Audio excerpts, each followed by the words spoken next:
The first 50 subscribers that I see go into my comments and type "I just subscribed," I will be screenshotting and putting you guys' names in a musical visualizer, something that's never been done before.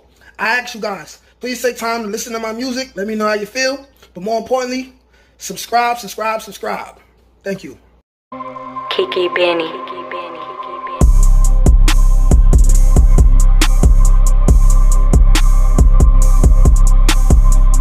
What's up, y'all? It's your boy, Nate Almighty, a.k.a. the Global Dark Skin Ambassador.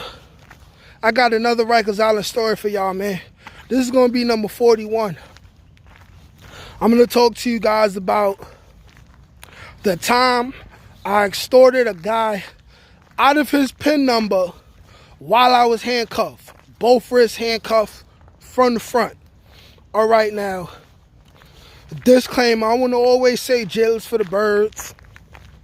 I want to always say that when you on Rikers Island, you are forced to become an oppressor to survive, an oppressor to have respect, an oppressor to be left alone.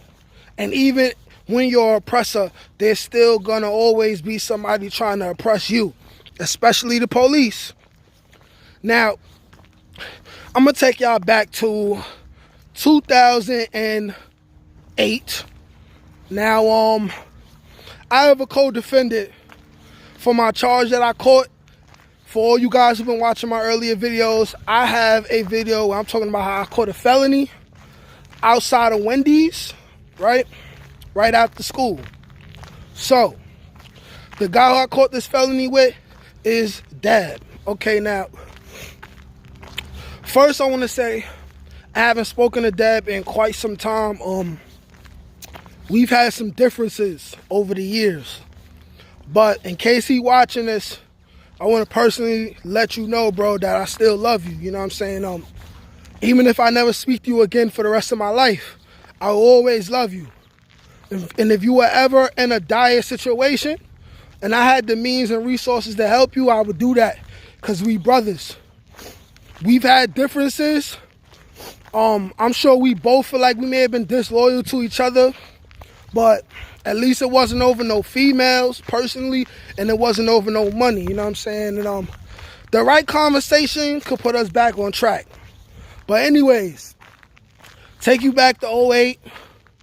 Okay, so when I caught this charge and I had my felony, I had to stay on Rikers Island. This was Deb's first charge, so Deb got to go home on bail. I was on probation, so they ain't let me go home. I had a dollar hold. You know, everybody knows what a dollar hold is. It's basically your bail is $1, but because you got a prior charge, they not letting you go home. So anyway, I'm on the island. You know, I'm fending for myself. I find a way to bid. I find a way to survive. Months later, I'm going to say about 8 months later, Deb catches another charge or whatever. So Deb comes back to the island. So I remember being in Mar 3 Lower, South Side, and then I'm looking out the A and B gate and I see Deb, tall, slinky ass, coming into the island, which I didn't know about, and they put him on the other side. So, you know, it's a celebration, you know, it's cool, it's lit. This is Mar 3 Lower, and I already knew Deb was official, so I wasn't going to have to worry about him. And I never had to worry about him, you know. He ended up coming on the island, being way worse than I was. You know what I'm saying? Went upstate, became a terror to society, you know. But like I said, you got to do what you got to do to survive, you know. One thing I say about Deb is, although we had several differences, several disagreements as brothers, when it come to putting in work, when it come to riding for the team, riding for the cause, he always stood tall. He never let me down. Whether outside or inside, he definitely always proved his loyalty to me. And we would never let anybody harm the other without one of us doing something to that person. Period. But anyways, Deb comes back to the island. We already was having the same court dates, but I was locked up. And he was out in the town. So we'd have the same court dates. I come see the judge. You know, I be behind bars, but I see him out there sitting on the bleachers. Not the bleachers, but sitting in the seats or whatever, we see the judge at the same time. But this time, for the first time, we was going to court together. So how this went was, Deb coming to the island, you know, I basically wanted to be a show-off. So, mind you, I already had begun to participate in certain forms of oppression. But with Deb being there, I really wanted to show that I know how to oppress somebody, because we already was used to being out in the town, linking up after school, riding the train, slapping people for no reason, beating up people for no reason. We running into dudes that's with girls. We got girls with us. We fighting dudes. The girls that we with is beating their girls up.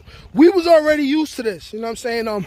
Our energy brought us rightfully to where we were at that given time, which was Rikers Island. So we go on the court together. I'm shackled to some dude. I don't know. I don't even remember who he was. I don't remember if he was a day room dummy or somebody I was slightly cool with, or just somebody I didn't know. But I remember Dad was shackled to a day room dummy. We were all going into the court bus that's going to take you from the island to Bronx Court. We sitting down. I remember I'm sitting in the middle, right? So I'm sitting next to the window.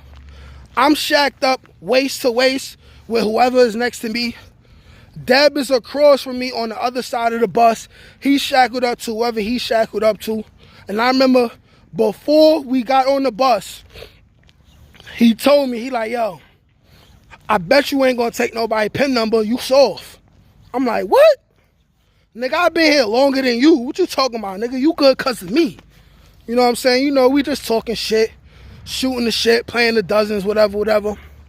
So, me wanting to be down, me feeling at that time that I wanted to prove myself and show my mans that while you been out in the town, I've been in here putting in some type of work, making sure my name and our block name was solidified.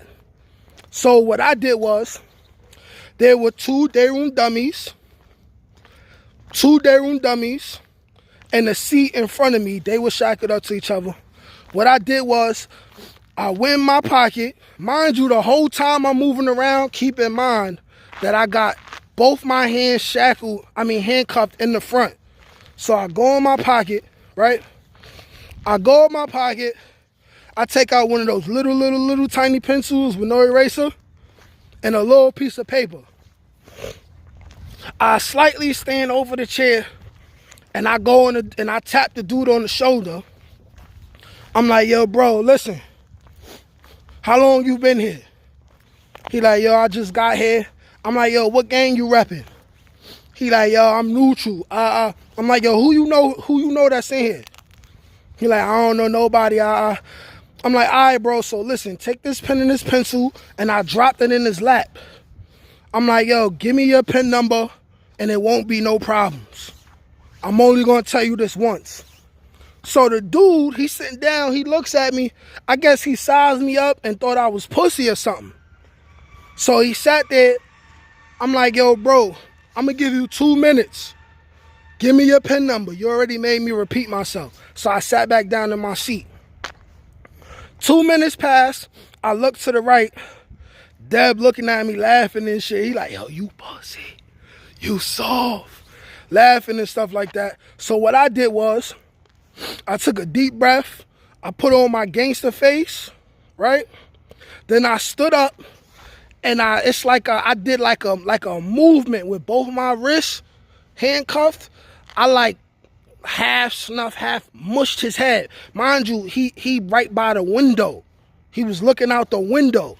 So I mushed his head real hard. His head hit the glass. I said, yo, give me that fucking PIN number before we kill you in here. He immediately started writing down his PIN number and gave me the paper. And it was just like that. It was the first time I ever even tried to take somebody's PIN number, because I always personally felt like that was unnecessary. Because even though I had to be ratchet in jail, I always felt like, damn, at least let even if he's soft, he should be able to call his kids or his baby mother or his mom, his grandmother, But at that current point in time, I wanted to be down. And I'm not glorifying it. It's actually some sucker shit. I would beat up myself if I seen myself do that, because that was some sucker shit. But like I said, I banged his head against the glass. He wrote down his PIN number, and then he gave it to me. The funny thing is, he had already gave somebody his PIN number. So by the time I even went to use a nigga PIN number, it was already used up anyway. Period. And for those of y'all who don't know what a PIN number is a 4 or 6 digit number you get when you go to the island. And that's a number that you need. It's a code and a password for you to be able to call your family. And they tell you don't give your PIN number to nobody because you only get a certain number of phone calls a day. But, you know, like, share, comment, subscribe. That was me being stupid, foolish. I definitely regret it. Moral of the story is, don't go to jail. Because you could be on either side of that fence. Peace.